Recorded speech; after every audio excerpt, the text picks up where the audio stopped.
Bonjour, alors aujourd'hui on va voir comment rajouter un formulaire minimaliste dans un site web, c'est-à-dire la manière la plus simple possible de rajouter un formulaire qui est écrit dans une base de données. Alors je reprends le site de musique de la dernière fois et je vais rajouter un formulaire qui est parfois utile, c'est un formulaire ajout à la newsletter qui va demander aux internautes de rajouter leur adresse mail pour qu'on puisse les informer en leur envoyant la newsletter. Donc là j'ai mis des balises formulaires, je rajoute un champ texte, et puis je vais lui donner un nom quand même, je vais l'appeler courriel. Je vais dire entrez votre adresse de courriel pour l'ajouter, pour recevoir la newsletter.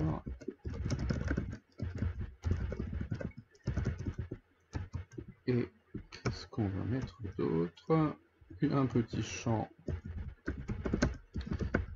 de type submit, c'est-à-dire en fait un bouton d'envoi.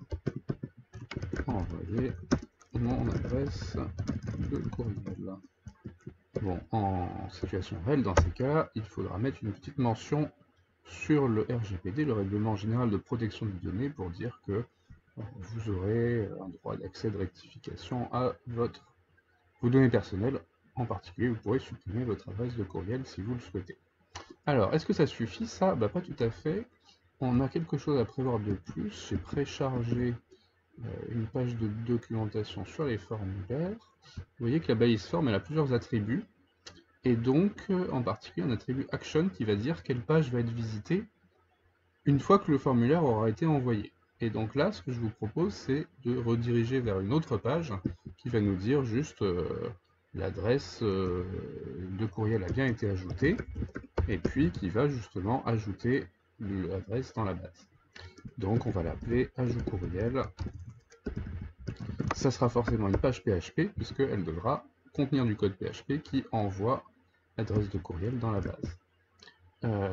Là, on me dit qu'il y a aussi une méthode à ajouter qui sera soit get, si on envoie les paramètres dans le, navigateur, dans la barre d'adresse, dans l'adresse, dans l'URL, qui sera soit post si on les envoie sans les afficher dans l'URL, et juste dans la requête HTTP.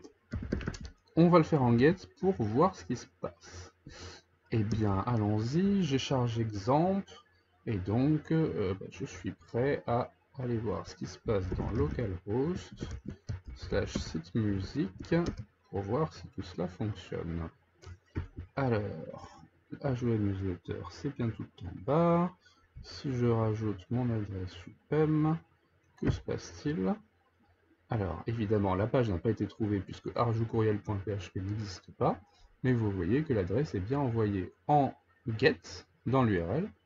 Vous remarquez là un petit truc bizarre, le %40, c'est un caractère spécial, l'arrobase, et ce genre de choses, pour voir comment ça fonctionne, j'utilise un site qui s'appelle URL Decoder, qui vous permet de faire le passage de l'URL encodé à l'URL décodé. Une petite démonstration.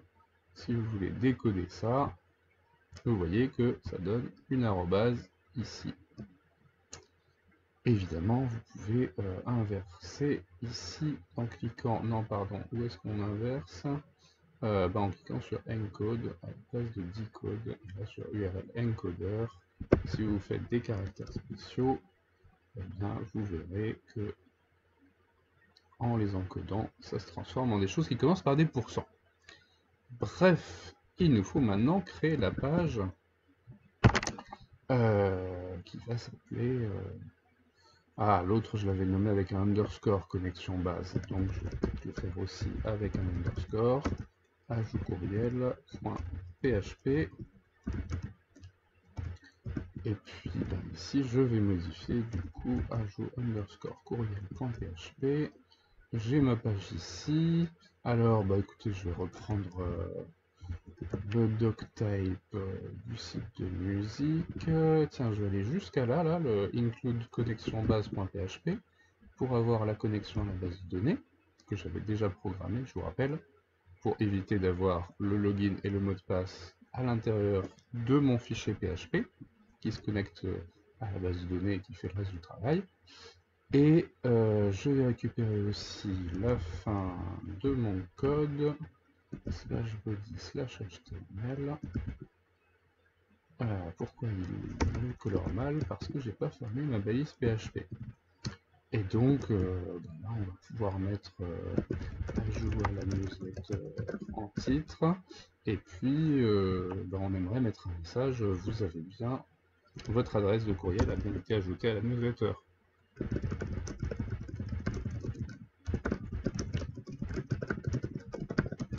Mais ça, on va l'écrire que si tout a bien fonctionné. Alors, qu'est-ce qu'il faut faire concrètement? Maintenant, il faut ajouter l'adresse dans la newsletter à l'aide d'une requête SQL. Alors pour ça, eh bien, je reviens sur la page du cours, je reviens au glossaire PHP et je vais voir comment je fais pour créer une requête SQL. Eh bien, c'est ici, l'envoi d'une requête SQL avec PDO. Je copie ça, je le colle là, je supprime les doubles guillemets qui m'ennuient. Voilà, là les colorations ont l'air mieux, il me reste un petit guillemet à la fin. Sauf que là, ça va pas être un select, ça va être un isInsert into. Alors évidemment, il faut que je prévoie ma petite base de données pour avoir une table des adresses de courriel qui seront inscrites sur ma newsletter. Pour cela, je vais dans php-admin.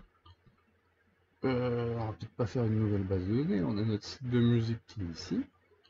Eh bien, on va pouvoir créer une nouvelle table qu'on va appeler courriel, underscore courriel, ou newsletter plutôt, puisque c'est ça qui nous intéresse. Courriel va être un champ varchar, bon, on va voir large 256, et on va même accepter TF8 alors que a priori c'est plutôt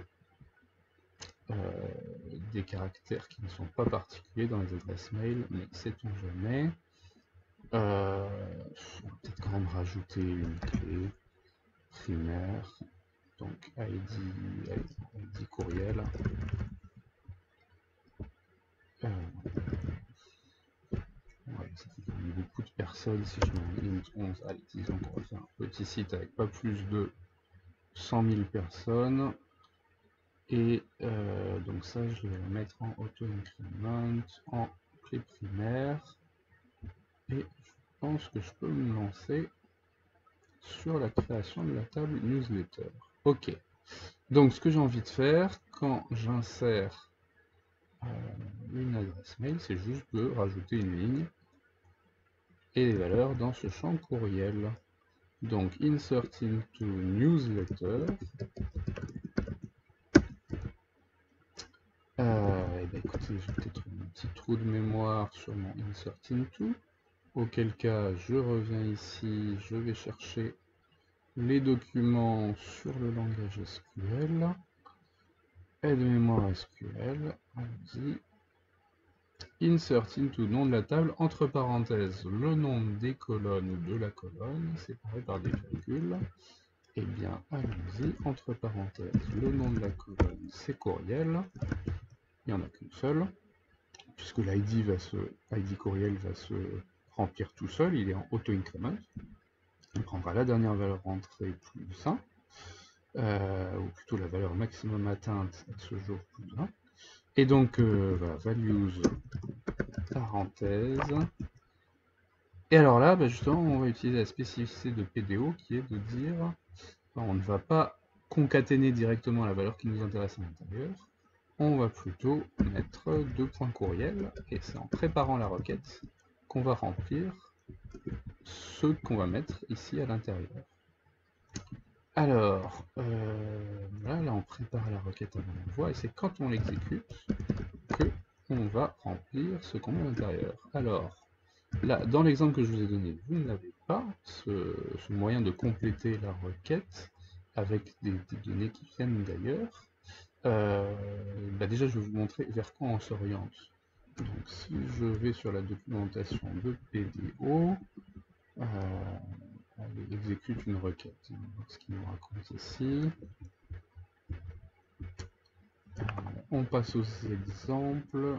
Execute float. Non, moi c'est peut-être plutôt. Bon, on va faire plutôt comme ça. PDO, execute. Et puis on voudrait insérer. Voilà, c'est mieux comme ça. Et puis on voudrait insérer des valeurs. Donc vous voyez, ça c'est une requête à peu près similaire, où on a comme ça des petits 2 points et des noms de variables qui seront ensuite complétés par des valeurs. Donc là par exemple, c'est complété à l'aide de PineParam. Moi j'étais plutôt parti sur cette option là, où on va compléter en fournissant en entrée de execute un tableau qui nous dit par quoi on remplace chacune de ces valeurs. Donc 2.calories va être remplacé par une variable PHP calories dans cet exemple. Moi ce qui m'intéresse, c'est de remplacer 2.courriel par une variable courriel. Elle vient d'où ma variable courriel? Eh ben, elle vient normalement du formulaire. Donc là, il faut que je récupère ce qu'il y a dans le formulaire. Ce qu'il y a dans le formulaire, c'est arrivé comment? Rappelez-vous, où est-ce qu'il est mon voilà, objet non trouvé? C'est ce que j'ai dans l'URL ici, que je veux récupérer. Du coup, c'est ce qui est transmis en get. Et bien ça, c'est dans l'aide-mémoire. Pour savoir comment faire, il vous suffit d'aller dans le glossaire, pas l'aide-mémoire, et vous devriez avoir quelque part méthode get. Non, ça c'était le formulaire qui vous dit comment envoyer les choses en get, mais comment les récupérer? Peut-être, voilà, variable transmise en get. Et donc ici, vous voyez que vous pouvez simplement mettre $get et puis le nom de ce que vous avez envoyé. Bah, écoutez, je pourrais le mettre directement ici, vous voyez, mais je vais plutôt mettre une variable courriel en PHP et je vais, avant de créer ma requête SQL, initialiser cette variable courriel en disant je récupère ce qu'il y a en get pour cette valeur de courriel. Là, j'aurais pas besoin de faire un echo, j'aurais pas besoin de créer une liste non numérotée avec les résultats, j'ai besoin de on affiche que l'adresse de courriel a bien été ajoutée. Donc là en fait on n'a pas besoin de récupérer de résultats, vous voyez, il n'y a pas besoin de data, de fetch, de récupérer depuis la base de données des résultats. Donc tout simplement, on va supprimer tout ça et on va laisser juste le echo, votre adresse de courriel a bien été ajoutée à la newsletter. Est-ce que ça vaut le coup d'essayer de tester dès maintenant? Oui, on peut essayer, j'enregistre. Je reviens en arrière à mon formulaire. Et puis, je tente.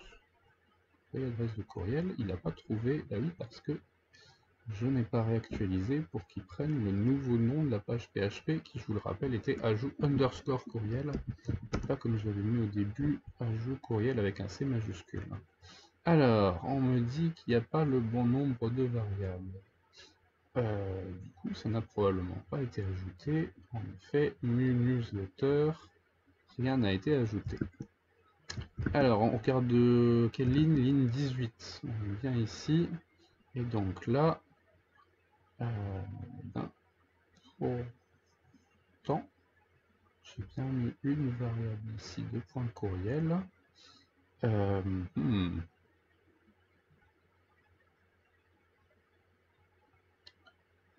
C'est assez mystérieux. On reprend l'exemple pour voir si rien n'a été oublié. Ah bah oui, probablement parce que je ne sais plus écrire un tableau en PHP. J'ai mis une virgule au lieu de mettre une flèche comme ça, le égal supérieur, comme pour les tableaux associatifs. Eh bien, cette fois-ci, le tableau contiendra bien un paramètre. Je vous montre. Alors là, je suis revenu en arrière, j'aurais pu faire simplement réactualiser la page. Alors là, visiblement, ça a bien fonctionné. Qu'est-ce qu'il en est? Est-ce que c'est effectivement le cas dans la base de données? Eh bien, visiblement pas. Super. Alors, comment peut-on corriger cela? Vous voyez, ce que vous pouvez faire, c'est vous copier la requête, vous la mettez en SQL ici, et puis on va essayer de remplacer deux points courriels par ce que j'ai indiqué. Là, vous avez peut-être déjà compris ce qui ne va pas. Vous le comprenez peut-être en voyant la couleur un petit peu bizarre qui s'affiche. Non? Regardez. Erreur de syntaxe @u-pem.fr. Pourquoi il me dit que j'ai une syntaxe incorrecte à l'arrobase? Bien parce qu'en fait ça devrait être une chaîne de caractères. Imaginons, allez, je vais mettre une autre adresse pour pouvoir la distinguer tout à l'heure. Si je mets les anciennes adresses de l'UPEM, ah oui, alors site music.newsletter n'existe pas, décidément. C'était en effet la table mu newsletter. Et là, ça va marcher. En effet, si je vais dans parcourir, j'ai bien une adresse. Alors, on disait, il faut rajouter le préfixe pour avoir le bon nombre de tables, et il faut rajouter les guillemets. On va mettre des guillemets simples pour pas interrompre la chaîne qui est entourée de guillemets doux. Et qu'est-ce que ça va nous donner?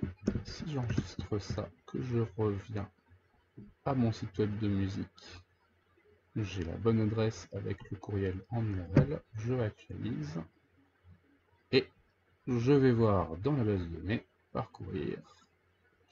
Super, c'est pas exactement ce que je cherchais. Ajouter deux points de courriel, donc déjà, attendez, on va supprimer la ligne, et puis on va revoir sur l'exemple, pourtant c'était bien ça.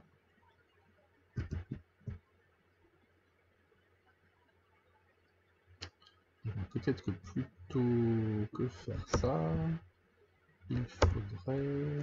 non, ça marche bien. Je regarde le nouveau, array, c'est bien ça.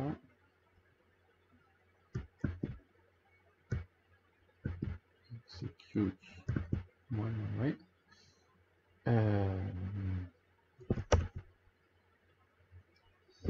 On va essayer sans ça, parce qu'ils sont peut-être rajoutés automatiquement, comme c'est une chaîne de caractères.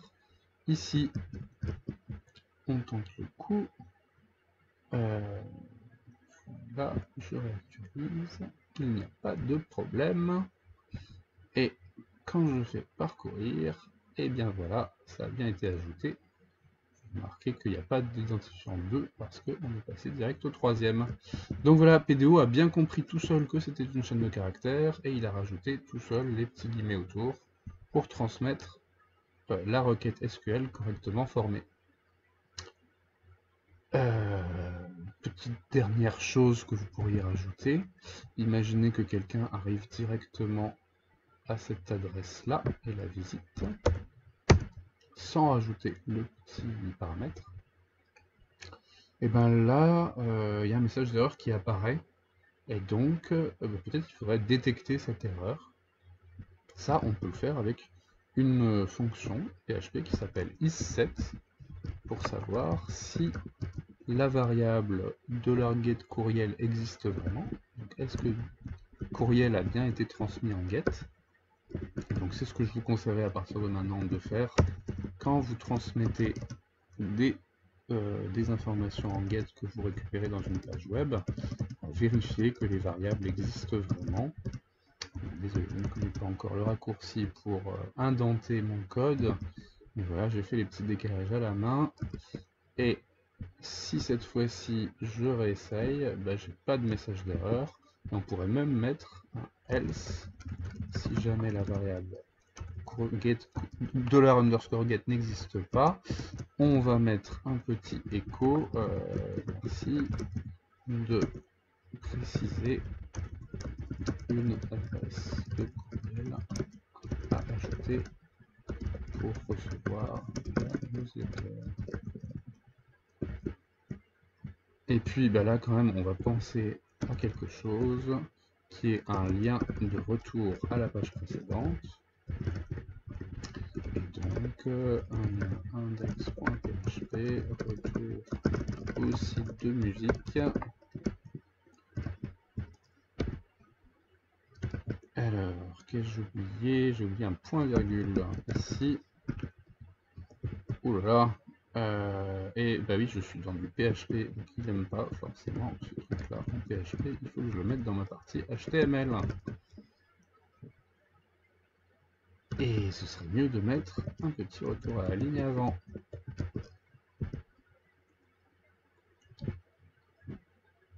Et donc là, si je mets une dernière...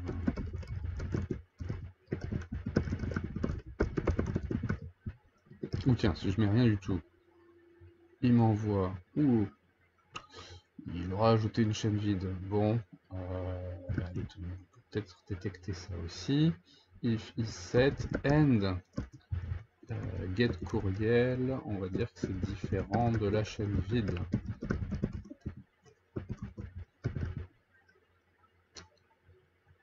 On enregistre. Alors déjà, on retourne ici parce qu'il a dû m'ajouter une ligne avec une chaîne vide. Voilà, c'est le cas ici. Et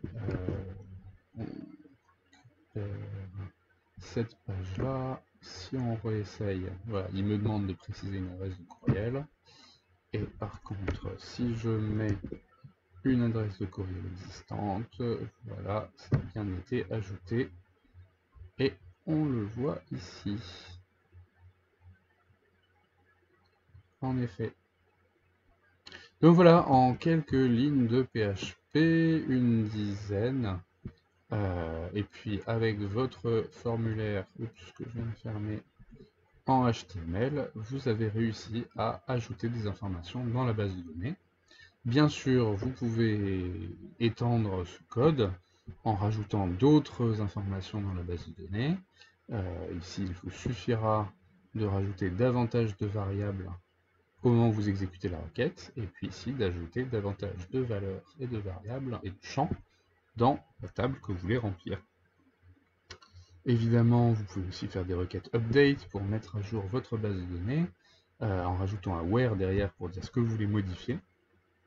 Et donc voilà, à partir de maintenant, vous devriez pouvoir facilement créer des formulaires pour ajouter des données dans une base de données. Eh bien, bon courage pour mettre tout ça en application sur votre CV numérique et aussi sur votre site de projet tutoré ou d'autres sites web.